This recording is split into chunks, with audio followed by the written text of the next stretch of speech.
Hello, everyone. Welcome to the Art of Inspired Selling. My name is Kathryn Evans Nunez. That's a whole nother backstory we'll get into later. And I am bringing to you live B2B service-based entrepreneurs that are not just surviving in this pandemic new normal, but they're actually thriving. They're killing it. They're publishing books. They're on stage. They're changing people's lives. And I'm bringing them here to you on the Art of Inspired Selling so that you can take those actionable moments that they're going to teach you and you can implement them in your business or in your life, and you can make a positive impact and be the best version of yourself. As you know, I am the founder of the Social Selling Agency, where we teach service-based B2B entrepreneurs how to integrate social selling into their regular sales process. Don't forget to contact me if you have any questions about how we might be able to serve you. So today on the show, I am bringing to you live Johnny Wimbrey. And as always, I read a little bit about the guests so that you have specifics about them. So meet Johnny. Johnny Wimbrey is an author, speaker, trainer, and motivator whose expertise helps the world's leading sales teams, athletes, and politicians develop a millionaire mindset. Since leaving behind a world of drugs and crime at age 18, Johnny has launched 3 companies: Wimbrey Training Systems, Wimbrey Global, and Royal Success Club International, and heads a sales team of thousands in more than 30 countries, overseeing an active customer database of 500,000 families. Now, I can keep reading, but I would rather bring him on so that we don't miss a second of any of his value that he's going to lay down for you guys today. And please, this is an interactive platform. You can ask questions. We'll get to them as soon as we can. We'll give you some shout outs and welcome you on the show. But without further ado, let's bring on my guest, Johnny. Thank you, Kathryn. I am honored to be on the show. Super exciting. It's so great. And you know, Wimbrey, not Wembley, not tennis, Wimbrey. Yeah, I didn't hear you say, I heard you say Wimbrey. You said it right. I'm not sure. I just want to articulate that right. You never want to mess somebody's name up. I got a funny story. Yes, I'm ready. All right, my father, if you want to picture my father, picture Samuel L. Jackson in Pulp Fiction. Like that character. Yes. No joke. You know, my first book is called From the Hood to Doing Good. So my dad in elementary at a PTO, whatever you call it, at nighttime, they said my name wrong over the announcements at an award, or I think a group attendance or something. They said my name wrong. My dad stood up in front of hundreds of people and said, "That's Wimbrey." And nobody moved because they all knew who he was. Did they ever mess up again? No, not one. Well, I guess if somebody messes your name up, maybe it's just another opportunity to brand your name or something. I don't know. Exactly. I own Wimbrey. I own Wimbrey everything because nobody else has it. It's a unique name. Nobody else has it. There you go. Wimbrey.com, at Wimbrey on all social media platforms. All righty. So to be a guest on the Art of Inspired Selling, I always ask my guest, to be an entrepreneur. How long have you been an entrepreneur now? Legally, I have been an entrepreneur since I was 20. I'm 46 now. So what was that? Like 26, 27 years. 26 years. Before that, I was on the other side of the tracks. Okay. So for 26 years, you wake up, you make it happen, you fall down, you get up, you wake up, you make it happen. What is it that has inspired you to keep on keeping on, to not fall back into the 9 to 5, and to just want to do what? Like, what inspires you? Book, person, give us that information. I have never had a memory in my life of working for somebody else. Like I have no memory of working for anybody. I remember thinking that, I wanted to be a DJ or a radio show or something like that because I love talking. I mean, I was a kid in school. If you want to compare me to somebody like the Fresh Prince of Bel-Air, I was that kid that very disruptive but funny, very disruptive but not rude, or I could never disrespect adults. My dad would kill me, but I always in trouble with my mouth. So it kind of scared me a little bit because everybody else knew what they wanted to do, and I just said I want to be me. So I started on the path of entrepreneurialism, selling candy at school, selling pencils in elementary, and, just always thinking to myself, if I'm going to give myself a raise, it's got to come from me. And so I've always had that mindset. But then when I got, a little bit older, moving in like 19, 20, I got scared because I couldn't be that kid selling candy anymore. I couldn't be that, doing things that I shouldn't be doing anymore. Mm-hmm. I changed my life, wanted to walk a new, straight and narrow, if you will. But there's always been something inside of me that has never wanted to put a dollar amount on my life on an hourly basis. So falling down and getting back up, that's kind of the story of my life. I wasn't weak when I was in the streets. I wasn't a quitter in the streets. So when I became into the business world, I wasn't going to be a quitter either. I already knew, the principles and the characteristics that one must have to absolutely, hit the ball out of the park. Uh-huh. So the number one reason that people, fail in entrepreneurialism is because they're afraid of risk. And the only reason you would fall down and not get back up is because you don't want to take another risk because it hurt too bad. My whole life was a risk. The number one reason that people fail was something that I mastered even before I became an entrepreneur. My earliest memory of life, living in a battered women's shelter, being homeless, was raised around gangs and violence and drugs my entire life. Had a felony arrest as a teenager. I got a brother serving 40 years in prison. The only difference is I didn't get caught. So I had always got knocked down. Mm-hmm. So in the business world, losing $100,000, it doesn't feel as bad as, not knowing where my mother is. So that risk didn't equate to something very painful to me. Yeah. And that's a good reference for people to think about it. It matters where you come from and where what chaos is acceptable for you in your life, right? Or what fear is acceptable already, because I like that. I mean, I've had brothers in prison, I've had my son's uncles rob banks, so I too have experienced some of that stuff. And It's like, I saw another motivational speaker, Robert Piller, I think is his name. And he said, yeah, it sucks, but compared to what? Compared to what? There's always somebody else that you can find to compare yourself to in a negative way or a positive way. Absolutely. But so what compared to what? Pick yourself up. So thank you so much for delivering that information. Before we get started here, let's recognize a couple of our people on. Live. I love it.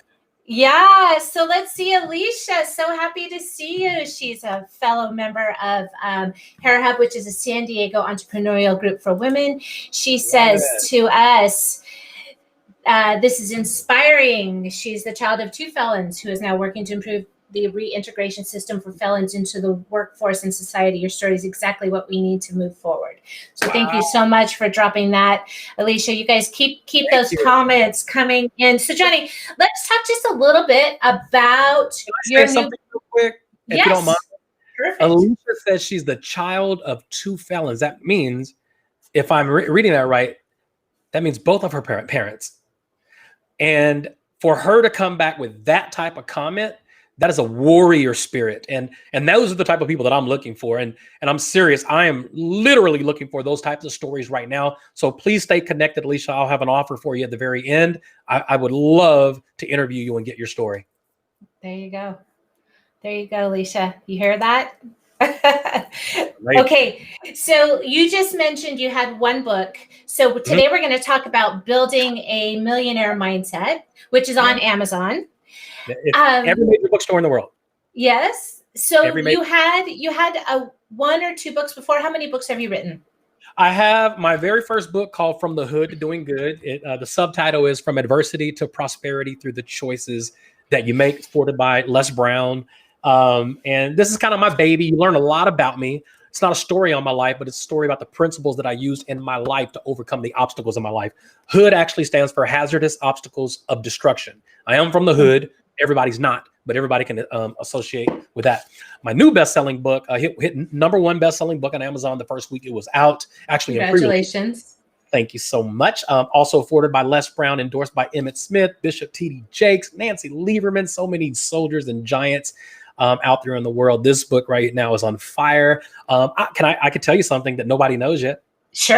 Share it here. You've heard it here. So I just got a call from the publishers, McGraw-Hill. McGraw-Hill is the largest publisher in the world. They reached out to me yesterday, And they said that we have agreed and contracted your book to become an audio version. So they're financing the entire thing. They're hiring professionals to do the book, voiceovers, and all that good stuff. So Building a Millionaire Mindset will have an audio book in June of 2021, released by McGraw-Hill in every major public outlet in the world. That's great. Congratulations on that. See, good things are coming. Good things are coming. I will not make that announcement until late April, but for some reason, I just did it today. All right. So we are going to tear into some meat of Johnny's new book, which are 3 pillars. And he's going to talk about participating in your own rescue, finding a mentor, which we all know is super important, and establishing accountability. So let's break those 3 things down. Participating in your own rescue. So what do you mean by that? And while you talk, I'm going to put that here so people can see that. We have people, joining us. We're on YouTube, Facebook, Twitch, Twitter. So come on, you guys. Let's see the questions. Let's go. All right. So participate in your own rescue. So in my book, Building a Millionaire Mindset, funny enough, the book has nothing to do with making $1 million, but it has everything to do with the mindset that it takes to not only gain millionaire status, but to maintain it and sustain it. I've helped a lot of people. I've literally helped over 40 people make over $1 million in businesses around the world. And not all of them kept it. I was like, a large majority of them no longer have it.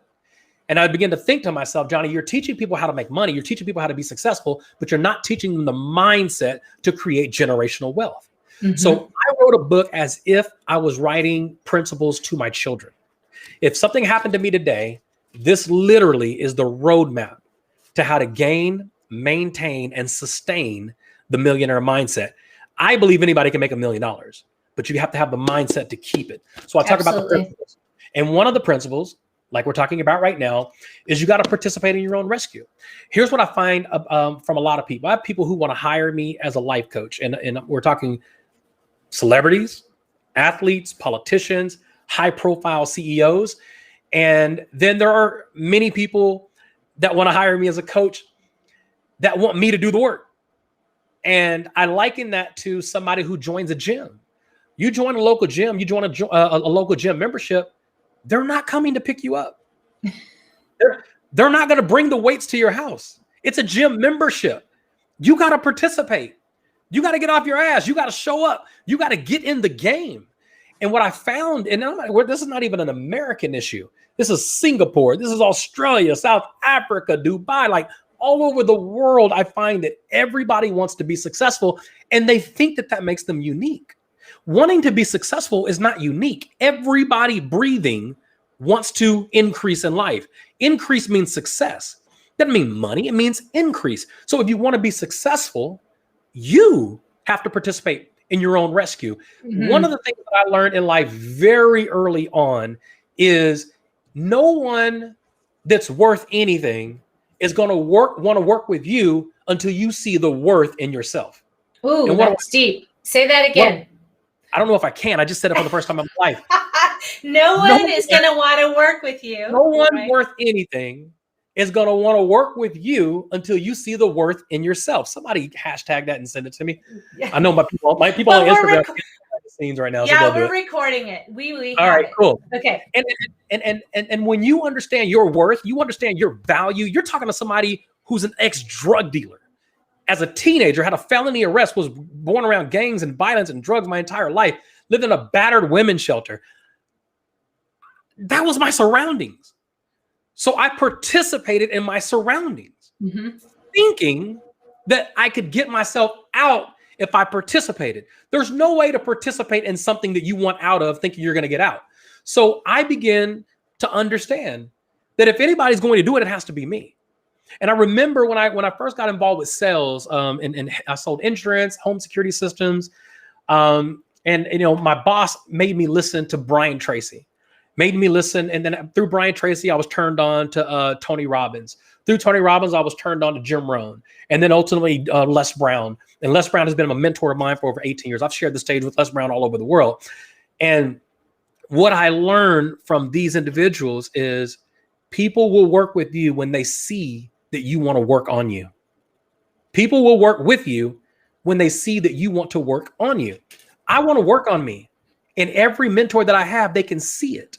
That's participating in your own rescue. What do you want to be rescued from? Some people are watching right now. Johnny, I want to be rescued from, making $100,000 a year to $250,000 a year.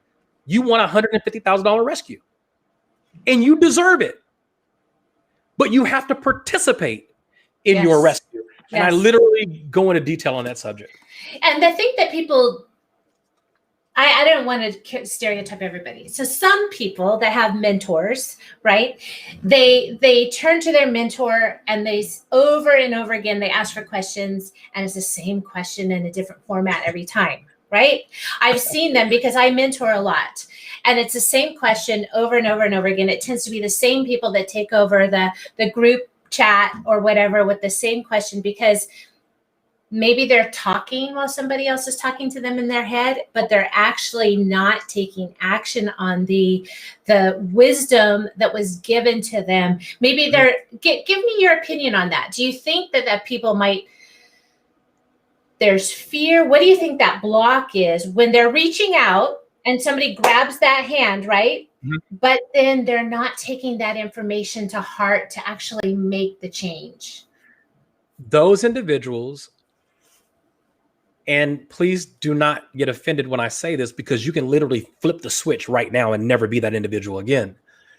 I would call them groupies. And that's not necessarily coming from a negative place. Mm-hmm. I have people who come to my seminars all over the world and have been coming for years, and there's nothing different in their life, but being at the seminars have saved their life. So the value of the event or the value of the information saved their life. And to them, that's enough. That they just want to be around it, right? Mm-hmm. And then you have individuals, and let me say this, I'm okay with that.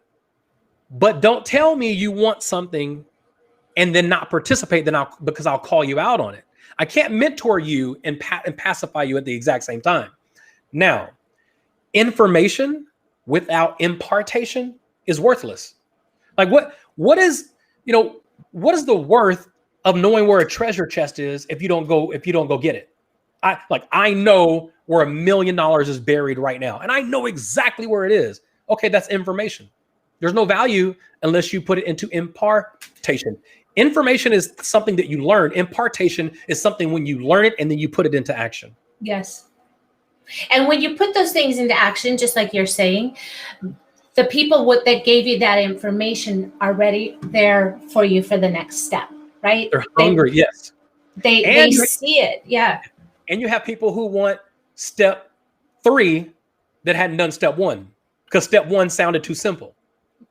Yes. In other words, if I say, make a list, and then I give you the second step, I give you the third step, but the third step is interesting. So you want to skip to the third step, but you didn't make a list. I can't get you to point C when you didn't do point A. Yes. That's the same client that wants to solve their client's problem, but they haven't actually talked to the potential client to find out what it is. Ooh, that's good. It's communication. Yes. Okay. So you were on something, you were talking about participating in your own rescue. So, people have to show up. They have to take bold action. Rita Goodrow, I'm quoting you there. They have to take action on what it is that you're giving them. And then how do you as a mentor check in? We're not judging, right? You're just delivering the information. Whether the people pick up that baton and run with it is up to them. But how are you knowing when a mentee is ready for the next piece of information? As a mentor, I interview people before I work with them on a higher level. Now, I have courses that anybody can buy, that anybody can purchase, but they can always upgrade to have personal access. But in order for them to do that, we have to go through an interview. And here's why. I need to know that you're coachable. Mm-hmm. When you're coachable, trainable, and teachable, I'll show you how to become unstoppable. When you choose a mentor, you're basically choosing somebody who can tell you no. And everybody can't handle that. Les Brown can call me right now and say, no, Johnny, don't say that. And you will see me adjust in the middle of the air. Why? I chose him as a mentor. He didn't choose me. He accepted me, but I chose him. And I have spent well over $50,000 in my relationship with Les Brown, but I've made millions with him as well. I've proven myself as somebody to be coachable. It is a mentor's responsibility to not take on a mentee unless they have a genuine interest from their heart, not their head, their heart, to see them elevate and increase. If I take you on as one of my clients or one of my business partners, I have to feel a heart connection to want to help you increase. Now, I've had people that wanted to hire me and pay me big money to teach them how to manipulate women. And I'm not kidding. I've had people want me to train them how to use communication and closing skills to get women. There's no way. This is National Women's Month. International Women's Day just passed. Listen, there's no way in the world I would take that person's money. I don't want my name attached to anybody who uses my principles to manipulate people, because anything that's used for good can also be used for bad. Water can kill people, but water also gives life. Right. Fire kills people, but fire gives life. As a speaker, we have a certain level of accountability that we have to uphold. And the level of accountability is, your voice can move mountains. When you move a mountain in somebody's life, make sure it's in their favor. And that's what a mentor's responsibility to do. So when I say participate in your own rescue, I'm a part of that process as well. Yes. But I need you to initiate. Now, I want to talk just a little bit about the definition of mentor, because I think people have it different ways. So when I say mentor, I say free, like free as in there's no money exchanging hands. I'm giving to my community. I'm giving back to the world that I live in. I want to see people rise and become the best version of themselves that they can be. At the point I'm in my life right now, the mentorship would be at no cost. The consulting and the coaching, when you change those words, then you understand that there's monetary value that changes place. So talk a little bit about your opinion of mentor, consultant, coach. I think mentorship can be seen on multiple levels. You can have one-on-one mentorship. You can have group with a mentor. You can have breakout sessions with several mentors. But these are individuals in my world that have invested a lot of money to become who they become. And they invested a lot of time in their life. And this is what they do full time. Now, I believe, my personal belief is that you tithe your gift, you tithe your money, you tithe your resources. So 10% of, I would say more than 10% that I donate, some of it is mentorship, but it's not mentorship on showing somebody how to make money. If you want to make money, you got to spend money. I mentor people in life on how to win. When I go to schools, let me give you an example. So I'm going to go speak in Barbados, and I've been to Barbados like 20 times. And I do tours around the islands, and I got to the point where I'm like, I go in, I speak, they pay me a lot of money. I need to do things to give back while I'm there. So I started asking a question. It's amazing what happens when you ask a question. I asked, when you get curious, right? Yeah, it's like, I don't mind coming back and coming to speak for this price, but can you please set up appearances for me to go speak in local schools or prisons and on the live radio in the morning? Every one of them said yes. Every time I said that. And here's why. I did the morning show to promote another free event for all youth. So all that stuff is donated. All that is donated. That's not because I'm a coach or a mentor. That's me tithing my gift to empower the masses. So when I say mentor, a mentor is, and this is my definition, a mentor is somebody you have access to. So there are a lot of people who are inspired by my message. There are a lot of people that are mentored by my message, but it doesn't mean that I'm your mentor. A mentor is somebody who can pick up the phone and say, hey, what are you doing? A mentor has personal access. I got personal access to Bishop T.D. Jakes. I got personal access to, Les Brown, so many great individuals, Grant Cardone, that if I really, really needed like direct access to somebody to kick my butt, I got access to those people, but none of them were free. But now, because we establish a relationship, we give to each other.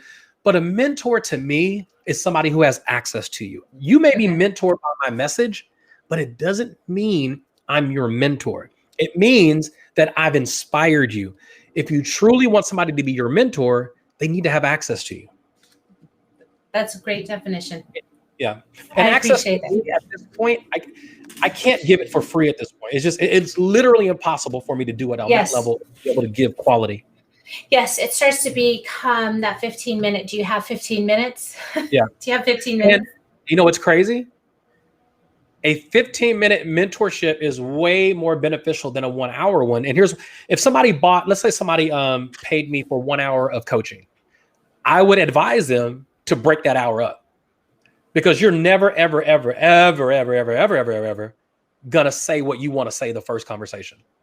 So if you break it up 15 minutes, four segments of 15 minutes, is way more powerful than doing a 1 hour altogether. Okay. All right, let's move on. Anybody have any questions before we move on to the next? Alicia's still here, and she says to us, information to impartation. Hashtag. Alicia's a superstar in this chat. She I love it. is. Okay, so the next topic that we want to touch on is finding a mentor. Now, we've been talking about that, but let's say, someone, now this is, I'm not, who's your perfect target market right now, your perfect client? And I love the fact that you asked me that question. My perfect client. Because it changes sometimes, right? Yeah. Right now, it's those individuals who are at the top and anybody else who wants to get there. Let me repeat that. Those who are at the top and anybody else who wants to get there. Here's what I mean by that. I'm not the guy that's going to push you to a place that you don't desire to be. They say you can lead a horse to water, but you can't make them drink it. Mm-hmm. It's not necessarily true. Any horse in the world, you grab a handful of sand or dirt and jam it in that horse's mouth, the very first thing they're going to want is water. I'm not a cramming agent. I don't cram my gift. I don't cram my anointing, who I am and what I do into anybody's life. So if you truly are looking for a mentor, you're going to want to find somebody that you're willing to work with and you're willing to let them push you. But here's my caveat. I show people how to be successful. I don't show people how to want to be successful. The internal drive has to be there. The fire in the belly has to be there. Like turning the light on. It's literally 1 second. Boom. I want to be successful. I want to win in life. I want to be a better husband. I want to be a better entrepreneur. I want to be, just flip the switch. It's a decision. Yep.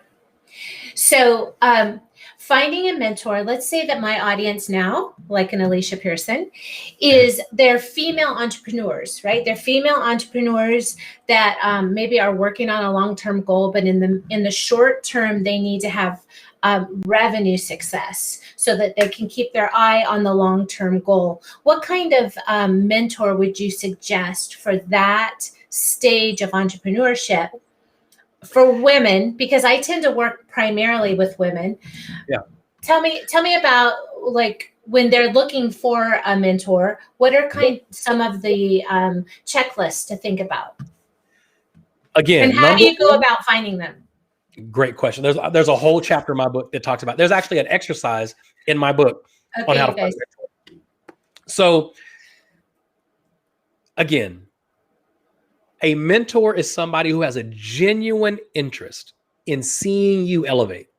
If they don't have a genuine interest in your elevation, I would not choose that person as a mentor. Now, it doesn't mean it's somebody you can't learn from. I've learned a lot from Tony Robbins, but I wouldn't call him my mentor because I don't have personal access to him. Mm-hmm. Could I? Yes. I call Les Brown my personal mentor based on how he loves to see me win. He desires to see me elevate. So that's my mentor. Now, he's my mentor as a speaker. He's not my mentor as an entrepreneur. He's not my mentor as a husband. And I would even say he's not even my mentor as a father. He's my mentor as a speaker. So if you are lucky enough to find a mentor in many areas in life, you're incredibly lucky. Now, it doesn't mean that Les Brown has never given me marital advice. He has. It doesn't mean that I don't get advice from mentors, but I delegate where the mentorship is in every relationship. So when you're looking for a mentor, make sure they want to see you win. They literally have a genuine interest in seeing you win in life. That's the foundation. And then you start the building blocks. Then I find somebody that has a lifestyle that I want, has a lifestyle that I desire. They have a reputation that I respect. And I would never have a mentor in a certain area that has less than what I have. Now, my marital mentor doesn't have the success or wealth that I have, but they have the marriage that I desire. You understand what I'm saying? I do. So you aim at the characteristics and what you're looking for. So if you want to compartmentalize and make an exit strategy out of, let's say, the workplace to an entrepreneur, you definitely make sure that mentor has your best interest in heart, because they have to analyze you as an individual. I can tell you this right off the top. Only 2% of the planet should walk away from their job and start a business. 98% should start a business on a part-time basis. And you use those resources to add another stream of income to your life. We've all read the book, Multiple Streams of Income, or at least heard about it. But here's what most people don't understand about multiple streams of income. Multiple streams of income is multiple streams of income. But one of those streams should support your entire lifestyle. In other words, I have a business that pays for my entire lifestyle. And I have multiple other sources that add to that.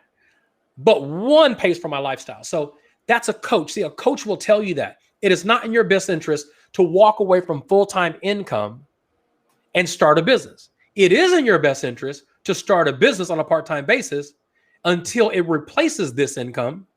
And then you talk to your mentor and they'll let you know it's time. It is time for you to walk away. But that mentor will only know that if they have your best interest in heart. They know how your wife feels. They know how your husband feels. They know how your children feel. They really know everything in your life. You can't go to somebody and say, hey man, you got this. You need to quit your job and start your business. And you go home and your wife divorces you. They don't even know your wife's name. They need to know everything in order to give you life decisions. That's valuable. That's a valuable lesson. Okay, let's move on to establishing accountability. That's one of my favorite things. And it sounds easy. But this is one of the things, this is where you get your ass kicked. This is where you put yourself in a position to allow someone to hold you accountable, even when it's uncomfortable.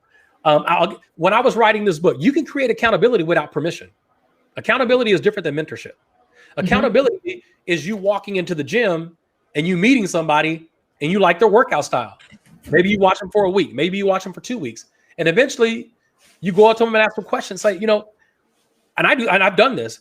What are you working on right now? I never really seen this. I've seen people do this, but what are you working on? And it's like, well, I'm working on my back, specific back muscles.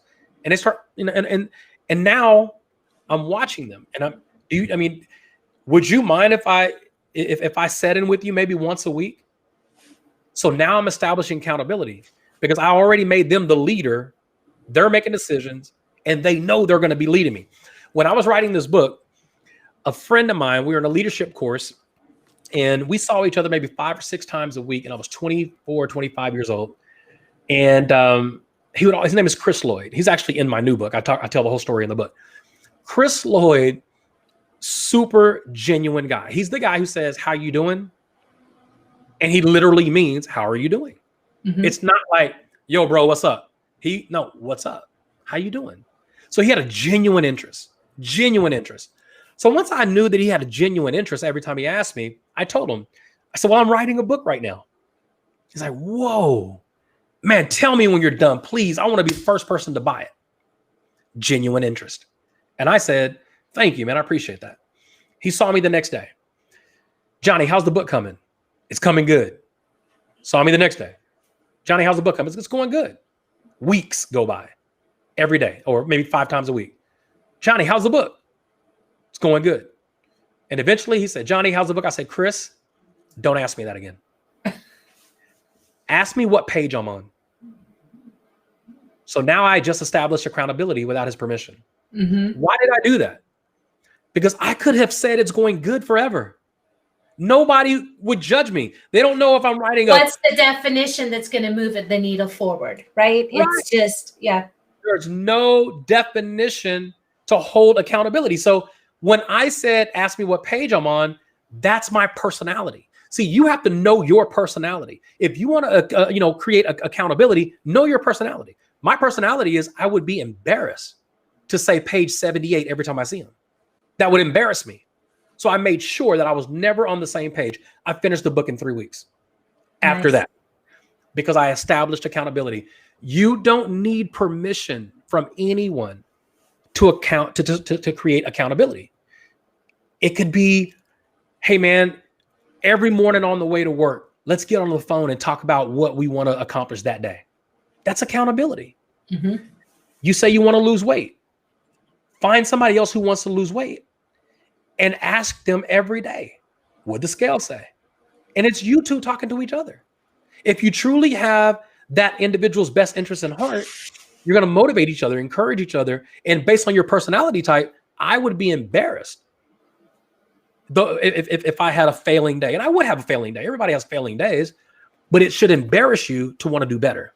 So I use what works on my personality. And as a mentor, I know somebody's personality just by interviewing them the first time. Yeah. And women, from my experience, that want to lift others up, right, are a great accountability partner. Mm-hmm. Right. And you should not have the people in your life that would not be a good accountability partner. Right. They should never make it into your inner circle. No. You may be in my life, but you're definitely not in my inner circle. No, because if they want to see you fail, right, then they're... A mentor and an accountability partner is someone who knows enough about you to destroy you, and they don't. Yeah, good. That's powerful. Write that down. A mentor and an accountability partner is someone who knows enough about you to literally destroy you, but they don't. Les Brown could go public right now and cause some major trouble in my life. He knows things about me. I've opened up to him in ways that I've never opened up to anybody else. But his job is to protect me and to correct me and to keep me on path. I love that. That's all super great info, Johnny Wimbrey. Yeah. Yes. All right. So tell me, what are you working on now? You've got this book, you're promoting it. Mm-hmm. What are you working on? So right now, since the book become a bestseller, and it's going to be on Audible, FYI. It is. It's coming out on any. Yeah, I'm excited. I have not told anybody that yet. I may be in trouble for saying that, but anyway. So when I wrote the book and it became a bestseller, it's almost like I became an authority on how to write a book. What most people don't know is I've been helping people become published authors. I've helped over 100 people become published. I own my own publishing company. So what's the name of it? This book is called I Mastered Failure, But Look at Me Now. This book is called Multiple Streams of Inspiration. It has Jack Canfield, Johnny Wimbrey, Jack Canfield, Jim Rohn, Les Brown. So what I do is I create collaboration books. And that's why I said I want to interview Alicia, because right now we are literally interviewing people to be in the next upcoming book. So I've helped hundreds of people become published authors. But what I do is I joint venture authorships with people like you. Your audience becomes my audience becomes your audience. Your brand is linked to my brand is linked to your brand. So every author that's in my book gets global exposure because of the global networks. So it's, I mean, the reason why I do this is because the power of super branding. This right here, I did this book when I was 26. This is not my book. I'm in somebody else's book. Mm-hmm. The reason I did this book, because I'm a published author from the hood to doing good at this point, but I'm really beginning my my life as a speaker, I had Les Brown. Les Brown helped elevate me in ways that would cost hundreds of thousands of dollars in advertisement. But then I started understanding there are other individuals who have platforms that can elevate me too. So now that I say I've shared the stage and I wrote a book with Jim Rohn, that's a new audience. Yes. It would cost me maybe 10 years to create. Did it overnight. John Gray, Men Are From Mars, Women Are From Venus. At that time, he was the #1 author in the world. So I borrowed the credibility of these individuals to boost my credibility. So now I'm not just training people how to become professional speakers, professional consultants, professional coaches. I'm helping them brand themselves as published authors. Here's why. This book can get me through doors that business cards can't get me in. This book can get me on television shows that a business card can't. So when you write a book, when you become a published author, you become an authority.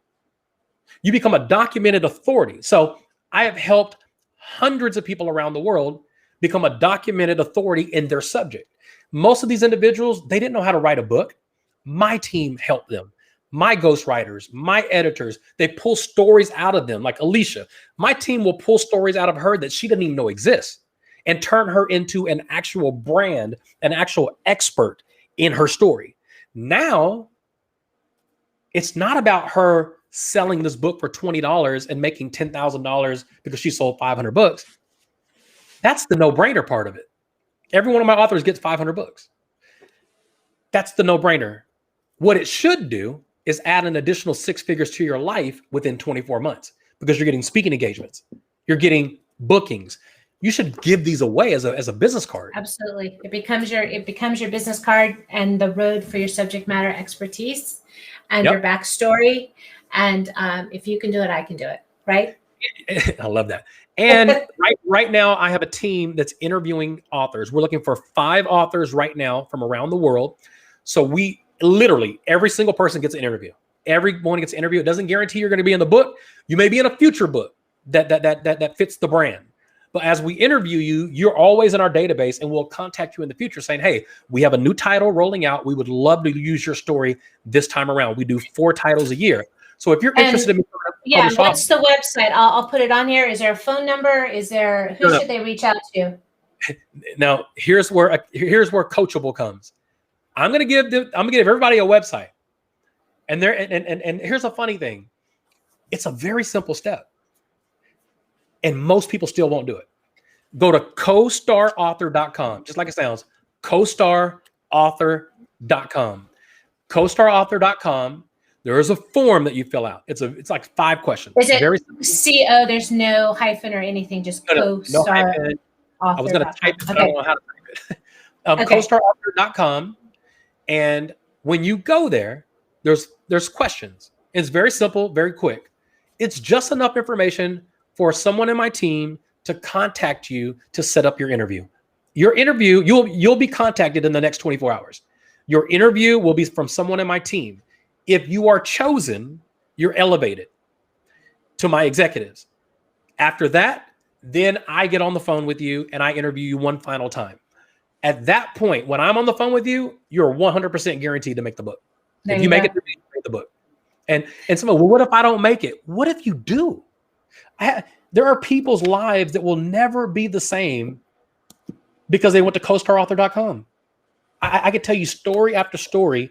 Candace Bullock, she's an actress in LA. She wanted to become a brand, an expert on an incredible story that nobody would have ever heard. Now the whole world, my following, her following, and there's 18 other authors in the book. All of their followings know her story now. It's designed to expose you and elevate your visibility to the world. Yes, and that's only there's credibility. Hands down, so important, because if you're not visible, how are other people going to find you? Some of the best songs will never be heard. Some of the best books will never be read. Some of the best plays, best movies never be seen. Why? Because most people will take that to their death. They'll take it to the graveyard, and it is a catastrophe. It is absolutely selfish to take what's inside you.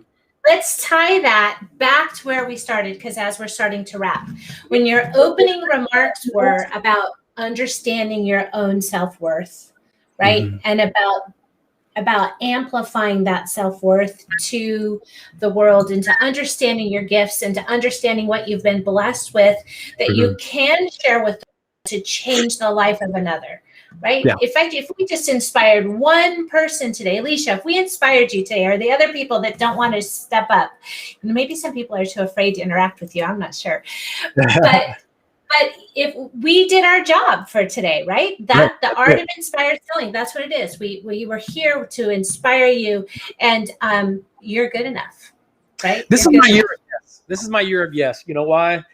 When people ask me to be on their show, I'm going to do my best to be on their show. When people ask me to make an appearance somewhere, I'm going to do my best to make that appearance.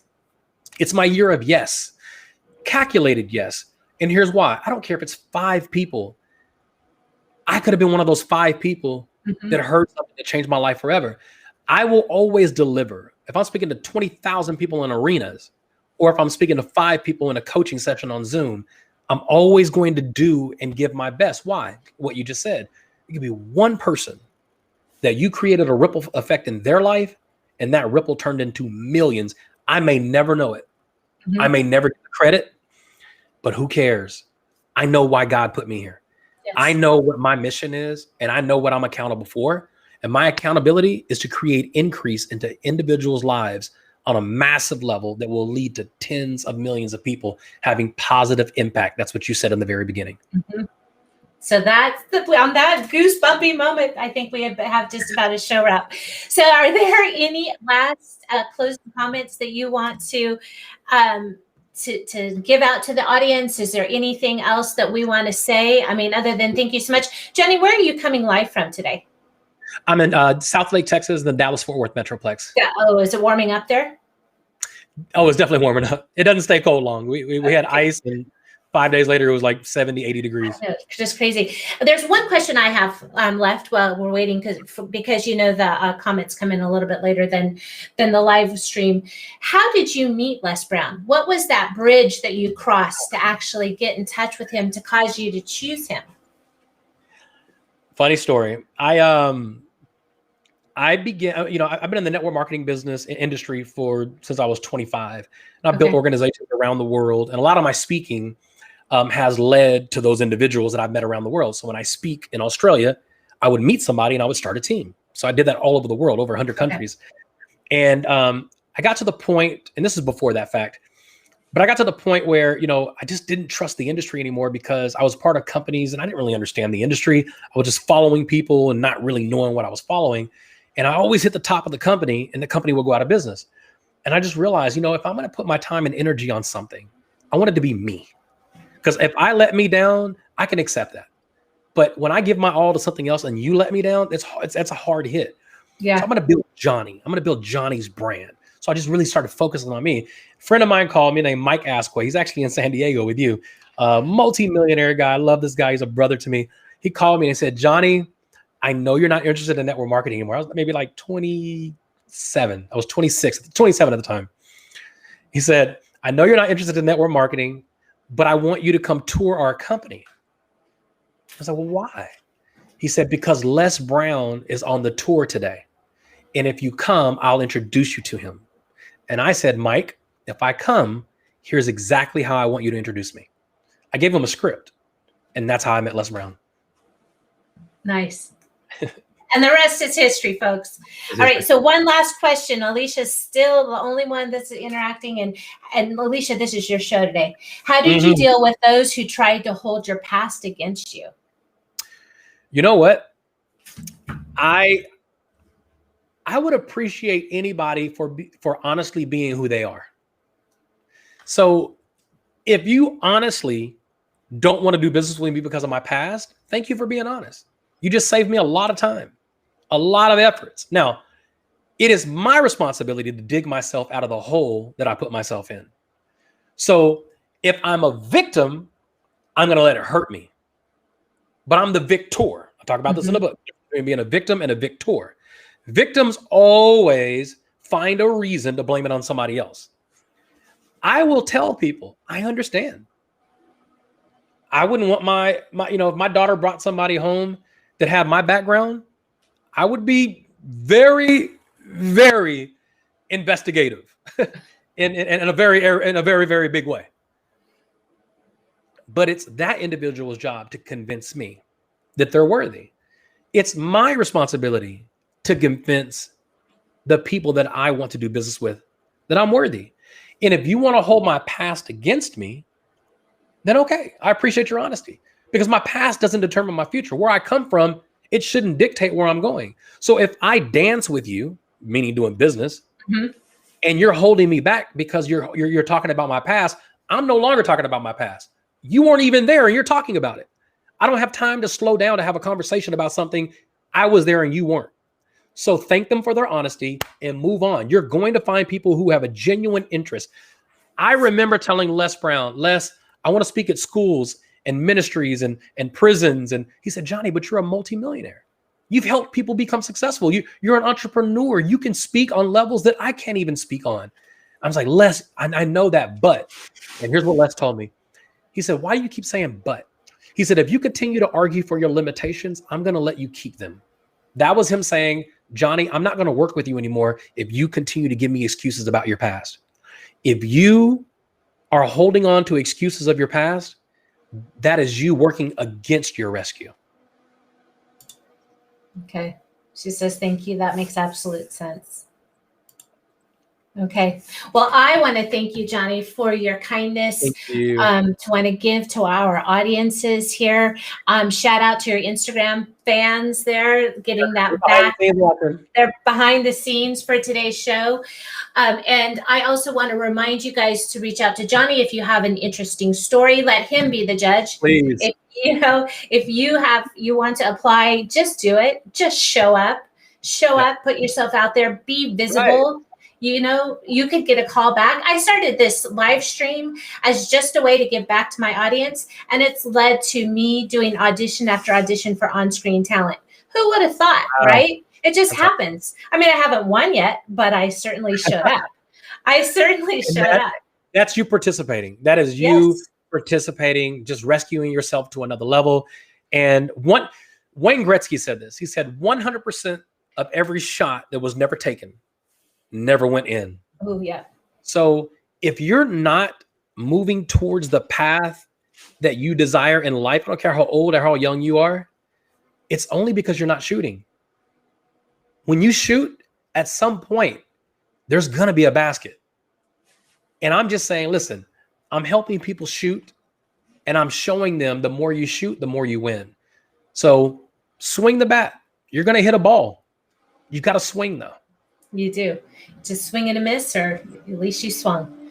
Absolutely. Yep. All right. So thank you so much, everyone. Tune in on Wednesdays at 1:00 p.m. Pacific time for the Art of Inspired Selling, where once again, I interview successful B2B entrepreneurs that are here to not show you how to survive, but to show you how to thrive in the new normal. So thank you so much, Johnny. Stay on the air, you guys. I'm going to sign out. Thank you. And we will see you guys. This will be on replay for anybody that wants